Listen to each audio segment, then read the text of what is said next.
Firecast, a podcast from MDM Publishing, brought to you in association with Asia Pacific Fire magazine, focusing on disaster management, fire protection and the fire service. Welcome to this latest Firecast, where today we're looking towards the AFAC23 event. Returning to the Brisbane Convention Centre for the first time since 2016, AFAC23, powered by INTERSCHUTZ, will be held from the 22nd to the 25th of August and will explore the theme Creating a Sustainable Future, the Challenges and Opportunities. The programme will feature examples of solutions to emerging risks, impacts and recovery from practitioners and researchers and leaders from across the fire and emergency sector. AFAC23 will explore how inclusive, collaborative and innovative approaches to emergency management are integral to reducing risk, building capability and fostering resilience for the future. AFAC23 is proudly hosted by Queensland AFAC members, Queensland Fire and Emergency Services and Queensland Parks and Wildlife Service. So to talk more about the event, our guests today are Commissioner of the New South Wales State Emergency Service and Chair of the AFAC Board, Carlene York, Simon Heemstra, who is Director for National Projects and Innovation at AFAC, and Neil Bibby, who's Editor-in-Chief at Asia Pacific Fire. We'll get to them in a moment, but first let me just give you a bit more background to the event, because the extensive programme spans 4 days and it opens with the Research and Innovation Day on the 22nd of August, followed by 8 streams of conference presentations on the 23rd and 24th, including the Australian Disaster Resilience Conference, the Institution of Fire Engineers Australia National Conference, and the Women in Firefighting Australasia Conference. And it concludes with the Professional Development Programme on the 25th of August, featuring in-depth workshops and field trips. In line with this year's conference theme, the first day of AFAC23 will have a strong focus on innovation, exploring new thinking and technology that supports the fire and emergency services sector to meet the challenges and opportunities of the future. Alongside a thought-provoking programme of conference presentations, the free-to-visit AFAC23 exhibition will feature a comprehensive range of emergency management and first responder-related exhibiting organisations across 10,500 square metres, including a strong contingent of international exhibitors from a variety of countries, and there'll be a solutions theatre and a demonstration zone. So the ideas, innovation and discussions at AFAC23 will consider emerging challenges for governments and communities across the Pacific region and how we adapt our approach to emergency management for a sustainable future. New technologies present uncharted challenges and opportunities for the fire and emergency services sector, and AFAC23 will explore how Australia and the Pacific is prepared to meet these challenges. So you've heard enough from me on this. Let's hear a bit more from our guests, and we'll start with Chair of the AFAC Board, Carlene York. Carlene, so I said the theme of the conference is Creating a Sustainable Future, Challenges and Opportunities. What can delegates expect to see this year? Yeah, thanks, Paul. Look, it's quite an action-packed conference. I think you've described sort of the setup of the conference over those few days, but really exciting that first day does now include innovation into that research space. So that's quite exciting. And I think the conference itself will meet a lot of the needs of emergency service practitioners as well as our stakeholders and partners. An innovation hub will be in the exhibition so people can start looking at what are the challenges that are facing us and what are the tools and uniforms and all sorts of information about how we can set ourselves up to face those challenges into the future. The multi-streamed program that you spoke about really is partnering with our other partners in that space, but also, you know, people can pick and choose where they want to go and what their interests are for their expertise or where they want to learn more. So lots of presentations, over 100 of them, which looks at research, practice, and really concentrating on the theme of social, physical, environmental, organisational, technology and innovation. So it covers a wide range of those aspects. So, as I say, quite exciting, but also lots of time during the breaks and at different parts through the conference of networking opportunities, talking to distributors of equipment equipment, practical presentations and demonstrations. So we've tried to really cover a whole range to make sure it's worthwhile for those people to come to the conference and learn, as you say, how they face those challenges, what opportunities there are as we go into a more sustainable future, and certainly the challenges of climate change. And Simon, what are your thoughts? Really looking forward to this conference. It's a regular annual event in the emergency services calendar, this conference.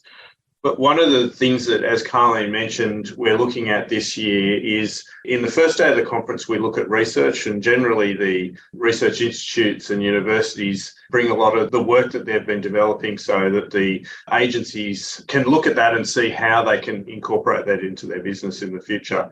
But what we're doing this year for the first time, we're having an innovation stream on that day as well. And particularly that gives us an opportunity to look at how the private sector can help emergency services and how we can utilise some of their innovation and developments into improving emergency services management. There'll be two key components with this stream.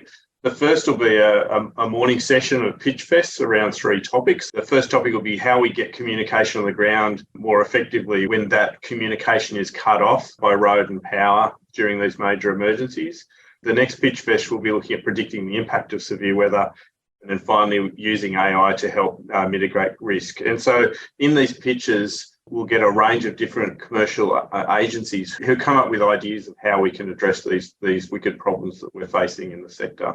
And then in the afternoon, there'll be a series of sessions looking at how agencies can embrace innovation and fast track that into operational use. Now, as well as the extensive program that you've mentioned there, of course, I said about the 10,500 square metre exhibition.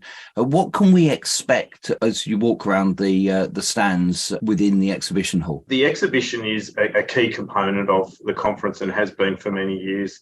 It's an enormous event and there's a huge amount of different agencies and organisations that present at the exhibition space. It's been growing significantly every year. We're almost 1.5 times what we were back in 2015. So it's quite a significant opportunity for showcasing what's available to the industries. There'll also be a knowledge hub where we can look at research findings. There'll be poster displays. Particularly during those breaks, the delegates will have that opportunity to interact with poster presenters, but also the exhibition holders. There'll also be an innovation hub where we'll be looking at emerging technologies, and another feature we'll see through the exhibition hall is a resilience lane where new ideas in resilience and risk reduction can be shared and discussed. And Carlene, I was chatting to a friend who was talking about an exhibition he was due to go to, and he said, it's too big. I've only got one day. I'm never going to see everything, so I'm not going to bother going, which was an interesting view. But I think it's quite prevalent among people that they're worried that actually if they've only got one day to spare, have they got enough time to see what they want to see? If you've only got one day to make it to Brisbane for AFAC23, is it still worth going? Oh, definitely is still worth going. There's a diagram of all the presenters in relation to where they are through the exhibition hall. So they can pick and choose where they want to go throughout that day, who they want to talk to, and the equipment or the technology that they want to see that's on display.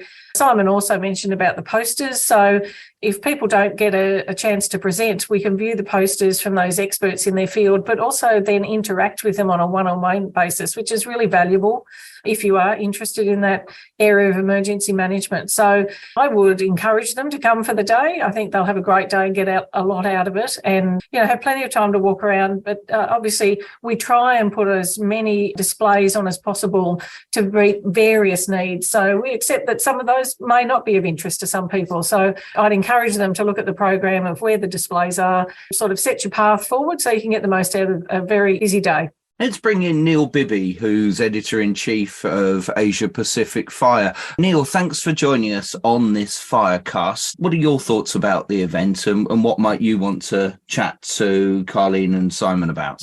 It's interesting to listen to the things that are going on in this conference. Looking at my grey hair and knowing my background, I was at the first conference that ever took place in Fremantle back in the 1990s. We had 4 exhibitors and 200 people there, most of them fire service people, no interaction between any other agencies. And it was the start of what has become now, I think, one of the biggest exhibitions that you could possibly look at, and a list of speakers which is beyond anywhere else in the world. And I've done most of the conferences around the world, INTERSCHUTZ, China Fire, London, all of those. We're now at a stage where we can actually stand up and say we've achieved something, what's our next step forward. But I think the most important thing is the speakers. There are an impressive list of speakers that have taken time out to present the latest to the AFAC audience. And I'd just be interested to know from Carlene or Simon, with the speaker list there, what are you looking for and how do you think they're going to go? I think you've got 3 or 4 keynote speakers that'll be very interesting. In line with the theme of the conference, where do you think they'll be coming from? Yeah, thanks, Neil. I think it is a great, impressive lineup. We've got people that are interesting to listen to, and I think we've really got a great area of covering of different skills. So we've got Jerry Grayson, who's a rescue pilot and drone educator, and he'll be looking at his career in helicopters, but also the effect of drones, teamwork, resilience, and leadership. So that'll be very relevant to a broad audience. Nazir Afzal, OBE, which is the Chancellor of the University of Manchester, previously the Chief Crown Prosecutor for North West England, as well as the Chair of the Independent Review of Culture and London Fire Brigade. So he'll bring that international experience into this space, so people will gain a lot from him. Dr. Jennifer Beverley is an Assistant Professor in the Department of Renewable Resources at the University of Alberta. Again, another great international speaker with a different perspective that can put it into the conversation about those new insights about wildfires and the interactions between fire, people and ecosystems, which is so important to look at the whole gambit of what our responsibilities are. And then Oliver Costello, which will be interesting again to the participants. He's a Bundjalung man from the Northern Rivers of New South Wales. And we know in New South Wales, that area has been substantially affected by the recent floods, which are record-breaking floods in that area, but also previously by bushfires.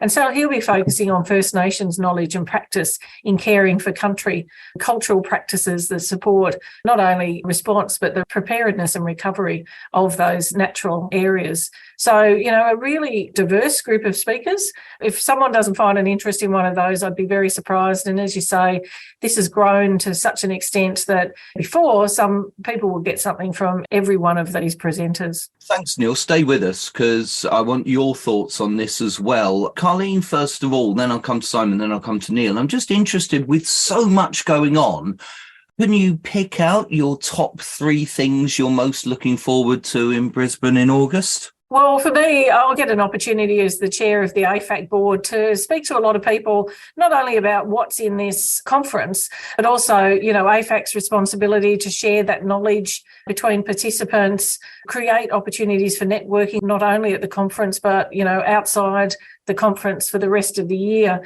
and bringing different perspectives into the conversation about how we present these different topics at the conference to, again, get back to the theme of creating a sustainable future, which is really important. So knowledge sharing, whether it be through the presentations, whether it be through the displays, the research area, and the opportunity to network, which is not always given, particularly post-COVID, getting people back into the venue, into the conference. And it's having those corridor conversations over a cup of tea, talking about the things that really challenge us and some of those solutions that can take us forward into the future. Carlene, I fully agree with you. It's such a great opportunity to get and strengthen networks that we already have and build new networks, particularly where a lot of emergency management is locally or jurisdictionally based. It gives you that broader perspective to look across the country and also internationally as how we're developing and facing the challenges that we're seeing with climate change and these more extreme events that we're having to counter and manage everywhere around the world as far as floods, fires, etc. And so I think it's a really great opportunity to do that knowledge sharing and networking. I'm probably most excited about the Innovation Day, which is a new thing that we'll be trying this year at the conference. And I think looking at how emergency services can more effectively engage and leverage off what's available through the private sector is a real opportunity for us into the future. And having that ability to share ideas and work collaboratively is quite important with facing the challenges that are coming up for us. And Neil, as Editor-in-Chief of Asia Pacific Fire, you must be looking forward to coming home with an armful of stories. And I will. And some of the stories you can print and some of the stories you can't. What I'm looking at, though, is there are 4 sections of people within the conference. The first section are all of the delegates who come in to listen to what speakers are saying. They're the second tranche of people. The third one are the people that go around the exhibit and look at exhibits and look at what's new and anything that they're working on project-wise so they can get solutions. But the one group of people that we often forget are the exhibitors themselves, the tradespeople, the people that are trying to get their products across, their innovation across, and their best exercise for the year is AFAC. Now, we need to make sure that they're looked after, and we are looking after them. Last year, I wandered through the conference to find that most of them were saying, and I've heard this 3 or 4 times, this is the best conference ever. Now, I just like to wonder how these crusty old tradespeople, the people that have been in the fire industry for a long time, selling pumps and selling trucks and things like that, love the opportunity to look to have people looking at their particular product, whether it be uniform, whether it be an electric truck, whether it be a small nozzle. Everything that's been brought to this particular exhibition is not same old, but there are a lot of new things.